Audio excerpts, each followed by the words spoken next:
Rini boleh bincangkan berkaitan dengan pewarna kepada kawan-kawan. Okey, silakan. Hai, okay, chemistry. Food additive. Cikgu saya pakai English punya. Okay, it's okay. What is dyes? A color substance that chemically bond to the substrate to which is being applied. Mostly are organic compound. Means the dyes dia punya ini ada carbon. The function of dyes. Dyes add or restore color to make the food look attractive and delicious. To impart color of textile, paper, leather, and other materials such that the color is not readily altered by washing, heat, light, or other factor to which the material is likely to be exposed. What is the type of dyes? Ada banyak type. The first one is natural dyes, peroxylene, carmine, and oxine. Dengan synthetic dyes. Synthetic dye ada dua, derived from organic and inorganic chemical compound. Ada satu lagi acidic dyes, basic and azoic. Maksudnya ada acid dengan alkali punya.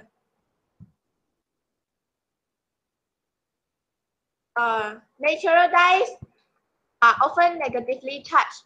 Positively charged natural dyes do exist, but are not common. In other words, the color part of the molecule is usually the anion. Although the molecular charge is often shown on a specific atom in structural formula, it is the whole molecule that is charged.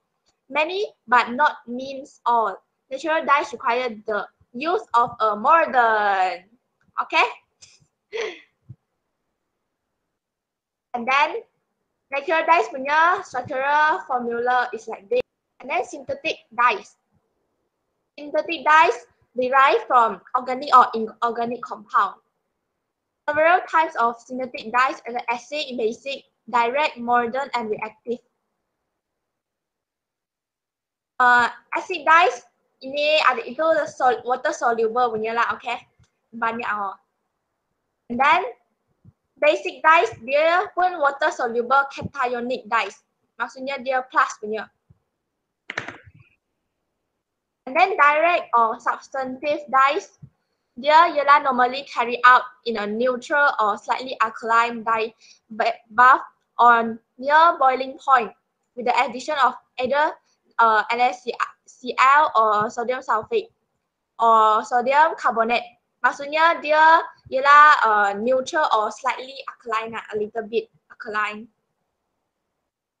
And then mordant dye. Mordant dye require a mordant which improve the fastness of dye against water, light, and perspiration. Means that dia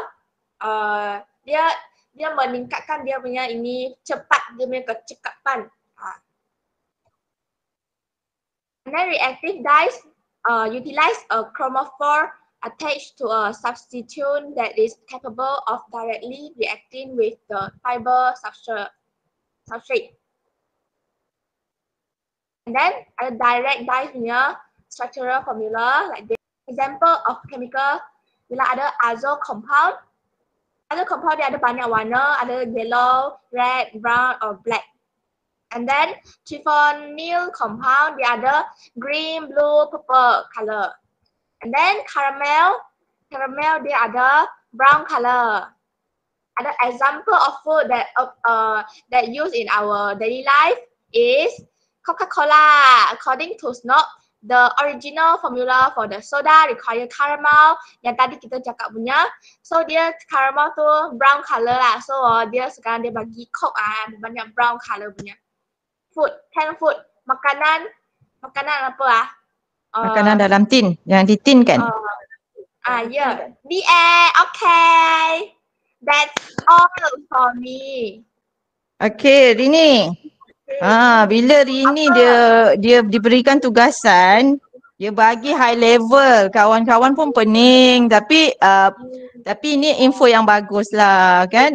Dia bagi formula struktur untuk memudahkan, okay, Rini stop presenting, boleh tutup dulu.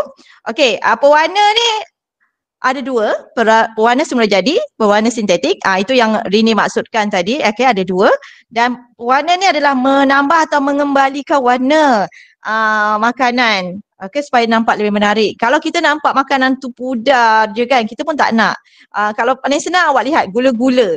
Okay, bila warna cantik, kanak-kanak terutamanya dia sangat tertarik lah dengan gula-gula yang berwarna-warni. Okay, tetapi di sini kalau pewarna semula jadi, yang paling senang contohnya pandan, betul tak? Nak warna hijau, ambil pandan.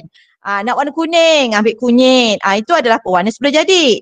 Manakala untuk pewarna sintetik, macam tadi Rini dah sebut, contohnya sebatian azo, karamel, sebatian triphenyl.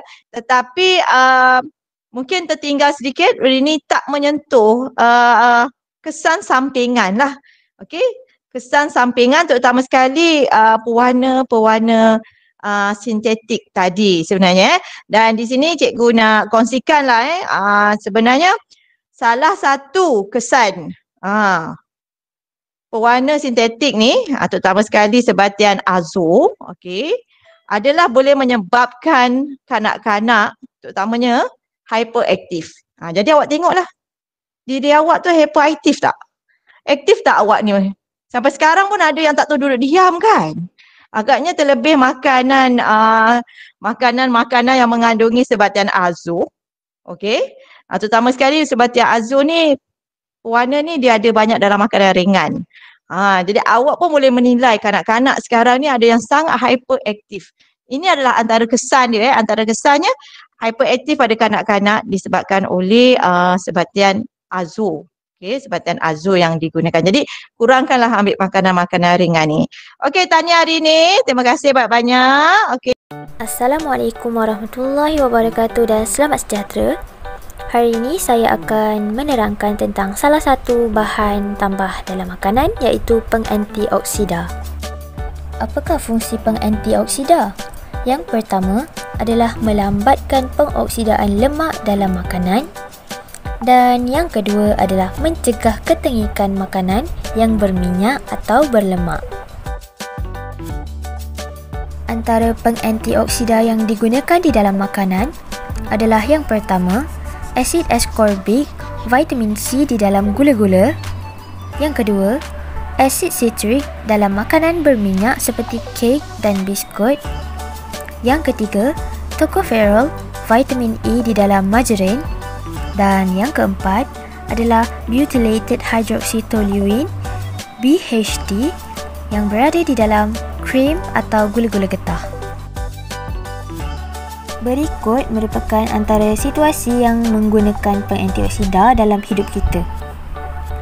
Apel yang telah dipotong dan terdedah kepada udara untuk tempoh masa yang lama akan mengalami pengoksidaan sekaligus menyebabkan buah apel itu lebam dan tengik. Bagi mengelakkan perkara ini berlaku, jus lemon diperahkan ke atas apel. Jus lemon ni mengandungi antioksida yang dapat melambatkan atau merencatkan pengoksidaan apel. Kita sering tertanya-tanya, kenapa makanan ringan yang kita beli hanya separuh penuh dan seperti ada udara dalamnya? Ini disebabkan oleh konsep ketengikan. Memandangkan keripik dan makanan ringan yang lain berlemak dan berminyak, mereka lebih senang mengalami proses pengoksidaan dan menjadi tengik. Jadi, untuk mengelakkan perkara ini daripada berlaku, gas nitrogen dimasukkan ke dalam beg plastik makanan tersebut. Kenapa nitrogen? Ini kerana gas nitrogen tidak bertindak balas dengan lemak dan minyak, dan gas nitrogen juga tidak berbau dan tiada rasa. Hasilnya, makanan tersebut akan lebih tahan lama. Sekian, terima kasih. Pelajar, alhamdulillah hari ini anda telah menjalankan satu tugasan yang sangat baik.